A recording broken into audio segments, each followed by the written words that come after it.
DND news కి స్వాగతం. నేను మీ సమీర్. సికింద్రాబాద్ పార్లమెంట్ బీఆర్ఎస్ అభ్యర్థి పద్మారావు గౌడ్ గెలుపు కోసం అంబర్పేట రహత్ నగర్లో మైనార్టీ నాయకుడు హబీబ్ ఆధ్వర్యంలో ఇంటింటి ప్రచారం నిర్వహించారు. ఈ సందర్భంగా హబీబ్ మాట్లాడుతూ బీఆర్ఎస్ ప్రభుత్వంలో అనేక సంక్షేమ పథకాలు అందించిన ఘనత కేసీఆర్కే దక్కుతుందని, ప్రజలు కూడా మార్పు కోరుకుంటున్నారని, సికింద్రాబాద్ పార్లమెంట్ అభ్యర్థి పద్మారావు గౌడ్ భారీ మెజార్టీతో గెలవడం ఖాయమని ఆయన అన్నారు. దానం నాగేందర్కు ఓటు వేస్తే బీజేపీకి వేసినట్టే అని మైనార్టీ ప్రజలు ఆలోచించి బీఆర్ఎస్ అభ్యర్థికి ఓటు వేయాలని ఆయన కోరారు. పార్టీలు మారే దానం నాగేందర్ను ప్రజలు నమ్మరని ఆయన అన్నారు. అంబర్పేట శ్మశాన వాటికలో స్థలం లేక ఇబ్బందులు పడుతుంటే మాజీ ముఖ్యమంత్రి కేసీఆర్, మాజీ మంత్రి కేటీఆర్, ఎమ్మెల్యే కాలేరు వెంకటేష్ చొరవతో అంబర్పేటలో మైనార్టీలకు 3 ఎకరాల స్థలం ఇచ్చిన ఘనత గత బీఆర్ఎస్ ప్రభుత్వానికి దక్కుతుందని ఆయన అన్నారు.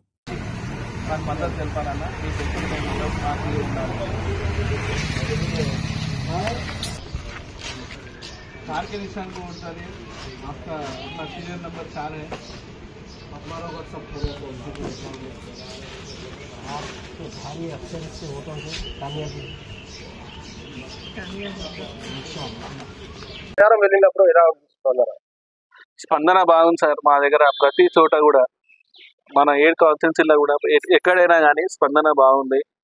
ప్రజలు ఆదరిస్తారు. ప్రజలు ప్రతి ఒక్క దగ్గర వెళ్ళినా కానీ మేము కారు గుర్తుకు ఓటేస్తాం, మేము అడుగుతున్నాము కారు గుర్తుకు ఓటేయాలని. కారు గుర్తుకే ఇస్తాం. మన సిటీలో కూడా ఎక్కడ కూడా మేము ఎవరికి అవకాశం ఇవ్వలేదు. మళ్ళా కారు గుర్తుకే ఓటేస్తాము. మళ్ళా మన కేసీఆర్ సార్కి మా మద్దతు అని చెప్తారు. అందరు కూడా మంచి రెస్పాన్స్ ఇస్తారు. మంచిగా ఉన్నది, మాకు కూడా మంచి అనిపిస్తుంది.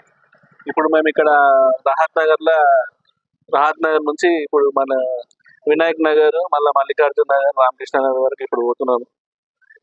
ఇంకొకటి ఏంటంటే, మన దగ్గర సెక్యులర్గా అన్ని కుల మతాలని అందరినీ తీసుకెళ్లే పార్టీ మన బీఆర్ఎస్ పార్టీ.